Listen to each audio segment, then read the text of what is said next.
ವರ್ಷಗಳಿಂದ ಸಿದ್ಧತೆಯನ್ನ ನಡೆಸಿದ್ದೇನೆ. ದಕ್ಷಿಣ ಶಿಕ್ಷಕರ ವ್ಯಾಪ್ತಿಗೆ ಬರುವಂತ ಮೈಸೂರು, ಮಂಡ್ಯ, ಹಾಸನ, ಚಾಮರಾಜ ಜಿಲ್ಲೆಯ ಶಿಕ್ಷಕರನ್ನ 2-3 ಬಾರಿ ಭೇಟಿ ಮಾಡಿ ನಾನು ಸಂಪರ್ಕ ಮಾಡಿದ್ದೇನೆ ಮತ್ತು ಶಿಕ್ಷಕನಾಗಿ ಶಿಕ್ಷಕರ ಸಂಘಟನೆಯಲ್ಲಿ ಕಳೆದ 40 ವರ್ಷಗಳಿಂದ ಹೋರಾಟ ಮಾಡ್ಕೊಂಡು ಬಂದು ಸದನದ ಒಳಗೆ ಮತ್ತು ಹೊರಗೆ ಶಿಕ್ಷಕರ ಸಮಸ್ಯೆಗೆ ದನಿಯಾಗಿ ನಿಂತಿದ್ದೇನೆ. ಸಾಕಷ್ಟು ಪರಿಹಾರ ಕೊಡಿಸಿಕೊಟ್ಟಿದ್ದೇನೆ. ನಮ್ಮ ವರಿಷ್ಠರಲ್ಲಿ ಮನವಿ ಮಾಡಿದ್ದೇನೆ, ಅವಕಾಶ ಮಾಡಿಕೊಡ್ಬೇಕು ಅಂತೇಳಿ. ಅವಕಾಶ ಮಾಡಿಕೊಡ್ತಾರೆ ಅನ್ನುವಂಥ ಭರವಸೆ ನನ್ನ ಒಟ್ಟಿಗೆ ಇದೆ. ಅಂತಿಮ ತೀರ್ಮಾನ 15ನೇ ತಾರೀಕು ಕೈಗೊಳ್ಳುವಲ್ಲಿದ್ದಾರೆ. ನಾನು ಇವತ್ತು ನಮ್ಮ ವರಿಷ್ಠರಲ್ಲಿ ಮತ್ತು ನಮ್ಮ ಪಕ್ಷದ ಎಲ್ಲ ಮುಖಂಡರಲ್ಲಿ, ವಿಶೇಷವಾಗಿ ಶಿಕ್ಷಕರಲ್ಲಿ ನನ್ನ ಬೆಂಬಲಕ್ಕೆ ನಿಲ್ಲಬೇಕು ಅಂತೇಳಿ ಕೈ ಮುಗಿದು ಕೋರ್ಕೊಳ್ತೇನೆ.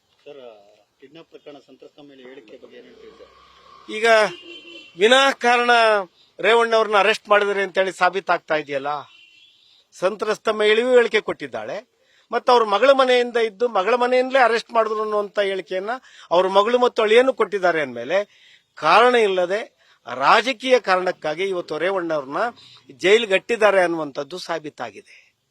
ನನ್ನ ಪ್ರಶ್ನೆ, ನೀವು ಪೆನ್ ಡ್ರೈವ್ ಪ್ರಕರಣ ಇರಲಿ, ಅತ್ಯಾಚಾರ ಪ್ರಕರಣ ಇರಲಿ, ಈ ಹೆಣ್ಣು ಮಕ್ಕಳ ಮಾನವನ ಇಡೀ ದೇಶದಲ್ಲಿ ಜಗತ್ತಿನಲ್ಲಿ ತೆಗೆದ್ರಲ್ಲ, ಆ ಪೆನ್ ಡ್ರೈವ್ ಹಂಚಿಕೆ ಮಾಡಿ, ಅವರ ಮೇಲೆ ಯಾಕೆ ಕ್ರಮಕ್ಕೆ ಮುಂದಾಗಿಲ್ಲ? ಇದು ದೊಡ್ಡ ಲೋಪ ಅಲ್ವಾ ಸರ್ಕಾರದ್ದು?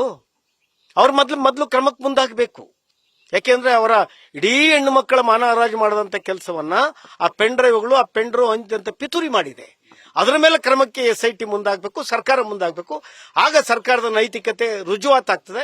ಇಲ್ಲ ಬಂದ್ರೆ ಇದು ಸಂಪೂರ್ಣವಾಗಿ ರಾಜಕೀಯ ವ್ಯವಸ್ಥಿತ ಪಿತೂರಿಯ ತನಿಖೆ ಅನ್ನುವಂಥದ್ದು ಸಾಬೀತಾಗ್ತದೆ, ಜನರಿಗೆ ಮನದಟ್ಟಾಗ್ತದೆ.